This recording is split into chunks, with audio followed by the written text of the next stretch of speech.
그리고 과방위 국감, 참 말도 많고 탈도 많았던 그런 국감이 아니었나 싶은데 이게 끝이 아니라 앞서도 잠깐 증인에 대한 언급을 송영훈 변호사께서 해주셨지만 100여 명이 넘는 증인을 채택했고 또 불출석하는 증인 당연히 있었겠죠.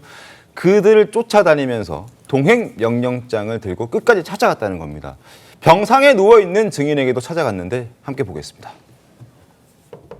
정당한 사유로 동행 명령장을 발부했음에도 불구하고 UBC 울산방송의 대주주인 SN그룹 우호연 회장은 국감 출석을 피하기 위해 도망갔습니다. 21일 날 누님이 돌아가셨다고 합니다. 그리고 오늘이 발인이었다고 합니다. 그래서 새벽에 발인이 있으면 출석이 가능했을 것으로 보이고 이 얘기를 적어도 오늘 오전에는 공식적으로 문서로 전달을 했어야 한다고 생각합니다.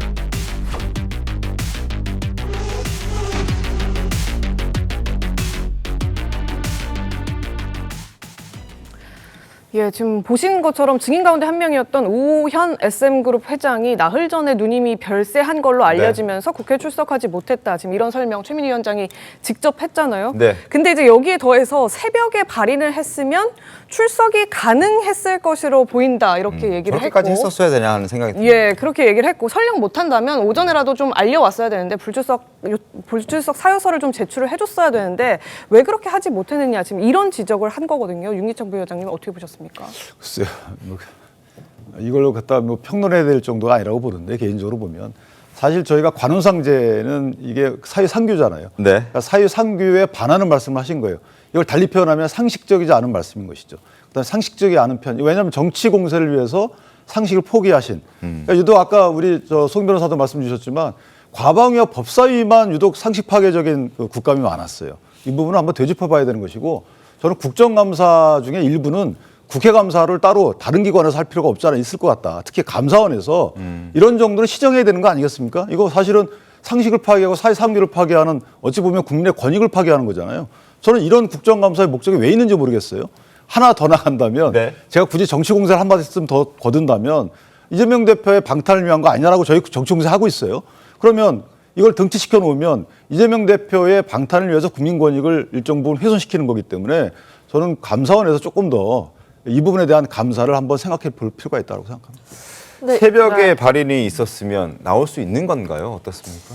네, 뭐 일단은 이제 그 부분 말고도 이제 다른 말씀을 하신 게 있습니다. 이 최민희 위원장께서 어쨌든 뭐 오전에는 공식적으로 문서로 좀 전달을 했으면 어땠겠냐라는 이야기를 하셨고 거기에 덧붙여서 다만 장지가 어디냐에 따라서 좀 고려할 부분이 많아진다라고 이야기를 덧붙였습니다. 그다음에 원래는 이 우 회장의 동행 명령장이 발부됐는데도 이제 불출석을 한 상황이잖아요. 그렇게 했을 때 고발 얘기까지도 나왔었다라고 하는데 어쨌든 형제상의 소식이 전해지게 되면서 이 부분에 대해서는 일단 고발은 당연히 보류를 하는 것이고 사실관계를 조금 더 명확하게 확인한 뒤에 처리를 하겠다라고 입장을 밝혔기 때문에 이 부분에 대해서는 일부만 이렇게 이야기를 할 것은 아닌 사안으로 보입니다.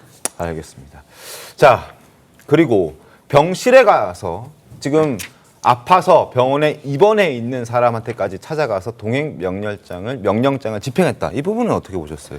네, 그것도 좀 놀라운 장면이긴 했습니다. 물론 뭐 지금 저 관중 없이 진행한 KTV 궁합공연 기획자죠. 최재혁 네. 전 비서관의 이제 그 병실까지 찾아가서 동행명령장을 저 이기현 의원이 전달을 한 건데 물론 뭐 그 진짜로 아파서 그런 거냐도 뭐 이제 지적을 합니다. 야당에서는 그렇게 지적을 하고 의무를 다해야 된다라고 하면서 하는 행위였긴 하지만 그렇게까지 할 필요가 있었느냐라는 얘기가 지금 나오기는 하거든요. 그 화면 상으로만 보면 너무 과한 게 아니냐라고 보여질 수도 있는데 앞뒤 저간의 사정을 보면 그럴만했다고 보여집니다. 최재혁 전 비서관 같은 경우에 지금 KTV 공연 관련돼서 여러 가지 의혹과 문제가 제기되고 있고 그리고 초기에 KTV 측 해명이 허위였고 거짓말이었다는 게 다 확인되고 있습니다. 김건희 여사를 위한 특별 특혜 공연이 아니었냐는 것이 어느 정도 사실로 받아들여지고 있는 상황이기 때문에 핵심적인 증인이죠. 근데 불출석을 했는데 병원에 뭐 허리 통증을 호소하고 수술했다고 하는데 충분히 일정 조정이 가능했었을 것으로 보이는 사정이 있었던 겁니다. 네. 그럼에도 불구하고 이 국감 증인 출석 당일에 딱 맞추어 가지고 이 병실에 누워 있었기 때문에 국회 출석을 회피하기 위한 수단으로 악용했다 이렇게 볼 수밖에 없었던 거고요. 과거에 이런 유사 사례들이 굉장히 많지 않았습니까?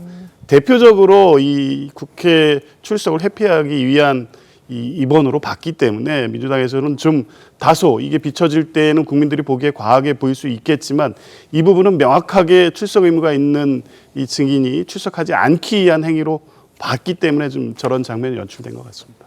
저 장면을 보면서요, 저는 민주당의 그 내로남불 DNA는 정말 유유히 면면이 흐르고 있구나라는 생각을 했거든요. 왜냐면은 자, 어제 뭐가 있었습니까? 서울중앙지검에서 그 민주당 돈봉투 의원들, 허정식 의원 1심 판결문에 실명이 적시된 나머지 6명의 의원들 지금 8개월 넘도록 계속 출석을 안 하고 있어서 출석 요구서 또 보낸다고 나왔습니다. 그 출석 요구서가 몇 차입니까? 6차예요. 자, 그분들은 상을 당했습니까? 지금 입원을 해 있습니까? 멀쩡히 국회에 잘 나와서 국정감사하면서 호통치고 의정활동하고 있어요. 그러면서 검찰이 나오라고 하는 건 어떻게든 계속 안 나갑니다. 이렇게 하면서 동행명령장은 저렇게 엄정하게 집행을 한다. 그야말로 내로남불이 아닐 수 없다라는 생각이 들죠.